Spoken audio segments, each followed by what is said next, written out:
Hello everyone, today we have a very special guest with us, Victoria Panova, Head of the BRICS Expert Council Russia and Vice Rector at HSE University. Before we dive into some insightful questions, I would like to express a gratitude for being here for BRICS Talk, Bridging Ideas. Hello. So our first question, Dr. Panova, what do you expect on the BRICS second track in 2025? Well, in fact, the major thing to talk about is that I expect track 2 to remain as it was before, the driver of what's happening in the BRICS on official track and rendering new ideas, elaborating on, some most challenging tasks like we know everybody expects that something happens to their BRICS payment system, for example. And definitely, if we leave it only to our experts on official track, they will be too cautious. And they will be progressing, but this progress would be quite not as fast as we need in the current conditions. So we do need push from the second track in order to, and also some more intellectual input, more in-depth discussions from experts in order for it to come true. That's number one. Then number two, track 2 is not only the driver, but also there is a reason or raison d'etre of their official track. Because what's happening is, why do we need all those official organizations, mechanisms, the government? It is not, they're not existing for themselves, they're existing for the people. And track 2 is about more expanded people's involvement. So it's not only experts that are getting involved, those are citizens, peoples, civil society as a whole. And that is why I very much hope that the decision that was taken this year and that was approved, I think it's huge success for our civil societies, of their establishment of the Civil BRICS Council, is definitely a breakthrough, and it's further functioning. It should be very active, and I'm hoping for the next presidency, for Brazil's chair, to be supporting it and to offering all their, due diligence, due listening to what people have to say, to what issues are really vital for them, what makes their lives easier, and how BRICS can be contributing to that. We know that Lula da Silva, the president of Brazil, is really people's candidate. He is very much keen on ensuring Brazil's and Global South, as mainly is said, or as we used to say in Russia, global majority. I'm quite sure he would be keen to be concentrating on that as well. And we really look forward to that, because this would ensure sustaining our rights, sustaining our ability of development, of prospering, of offering us a brighter future, all starting from children to the old age. So those are major expectations. Similarly, last year we had Youth BRICS launched as well, not only as a kind of process, but also in a form of a council. And I think all countries of the BRICS, they're trying to ensure that youth is the forefront of the development. And youth could also be offering projects that are interesting for them, but also beneficial for our respective countries. So I hope that Brazil, with its vibrant youth, would be as well sustaining this process, especially taking that we do have Brazil in BRICS and South Africa in the G20 as a chair. Both countries have very vibrant youth society, and I'm quite sure that we would be combining our efforts on this front as well. I could be elaborating further on, but mainly it's, the main task of the track 2 is to ensure that what BRICS does is relevant, that it has the meaning, and that is well thought through. And then that's what matters. Yeah, thank you. The next question will be, can you elaborate on the key events and figures or papers of the BRICS Expert Council, and do you plan maybe anything else till the end of the year? We had over 45 events just this year. The mainstream ones were Academic Forum, BRICS Academic Forum, which gathered over 350 people. Then BRICS Civil Forum. Initially, their figure was set as 200 people, but despite all the limitations, we had over 650 people gathered for this meeting, and it was having huge attention, not just from the BRICS countries, but also from elsewhere, not only from Global South and East. We had, in fact, in both academic and civil forum, representatives of their advanced economies that are now not very having, their governments are having not very friendly stance towards Russia, but their citizens are of somewhat different opinion as counter to their government, and in a way they support and they like what BRICS is doing, and they are happy to come to Russia and to discuss this together with their rest of the people.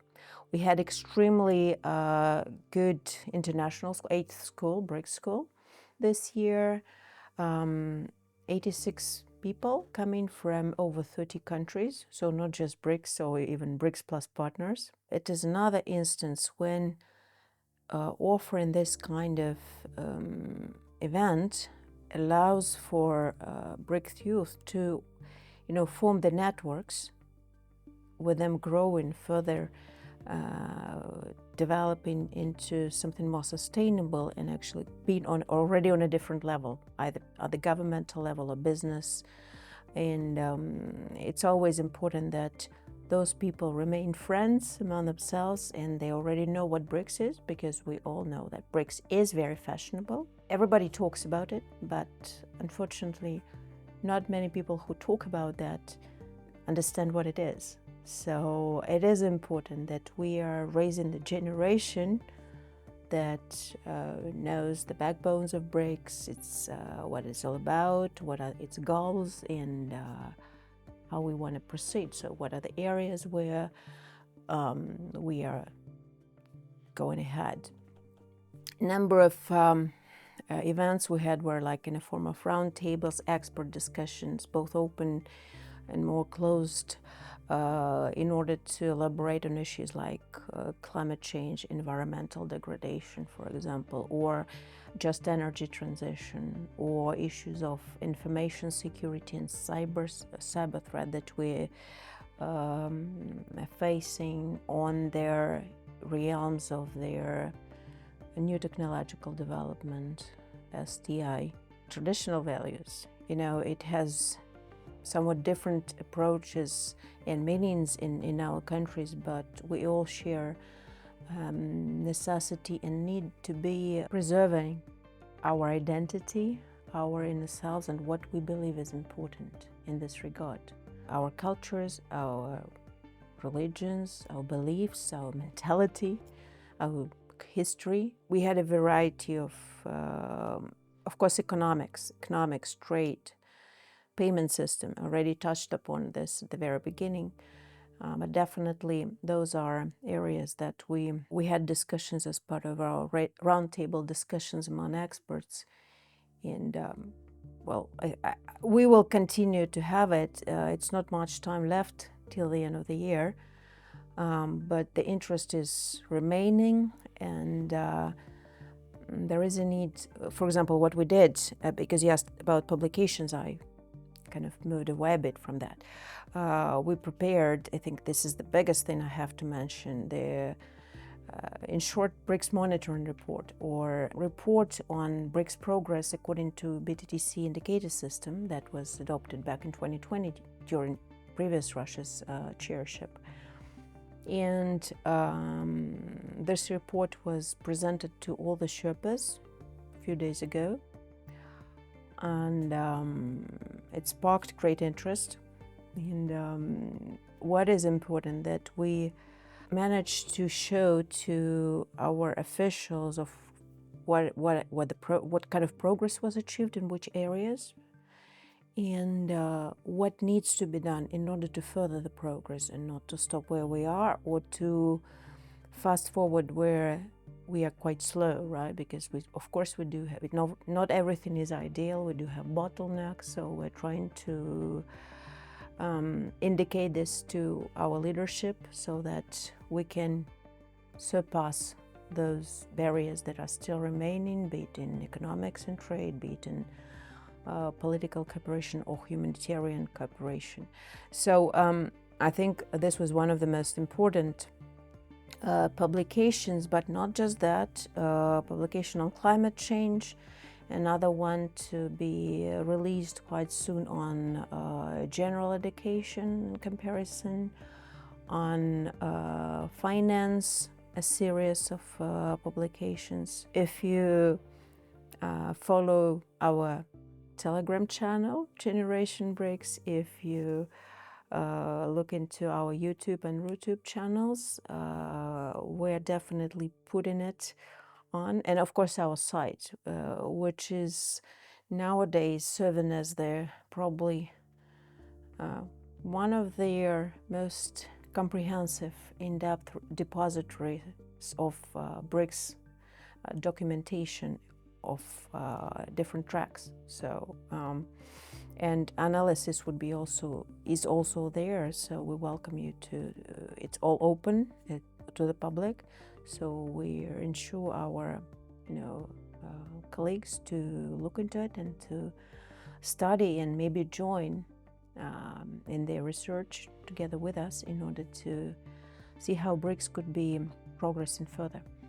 Mm-hmm. So thank you for this such an extensive answer. And the last question, how do you stay motivated and passionate about the work you do in such a complex field? And also looking back on your prominent career, what advice would you give to your younger self? To my younger self, I think I would never choose another profession.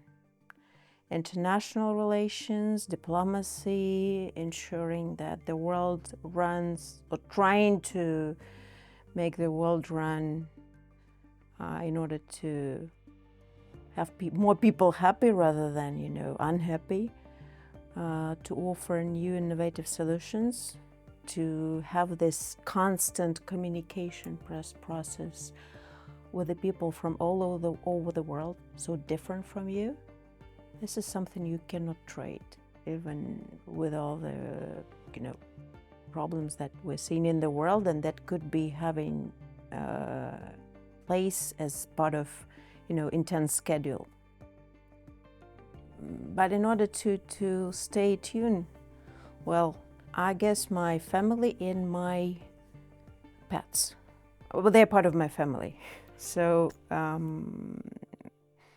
when you have somebody like your dogs that are looking to you as, they're always happy to see you whenever you come, no matter how much you travel, that they see you like, I don't know, once in a month or slightly more. This happiness and this energy, in fact, helps you go further. And also, as I said, the family. Because when you have people with whom you can share both your hopes, your happiness, your problems and griefs, this is important. A person cannot live on his own, on her own. You need to have someone with you who you can trust and who you love and who love you. And of course, well, sports, I should say, it is really a great thing, but not enough time for that. So I hope to be using more of that ahead of time after the BRICS chairship is over, because it's always a good thing to do.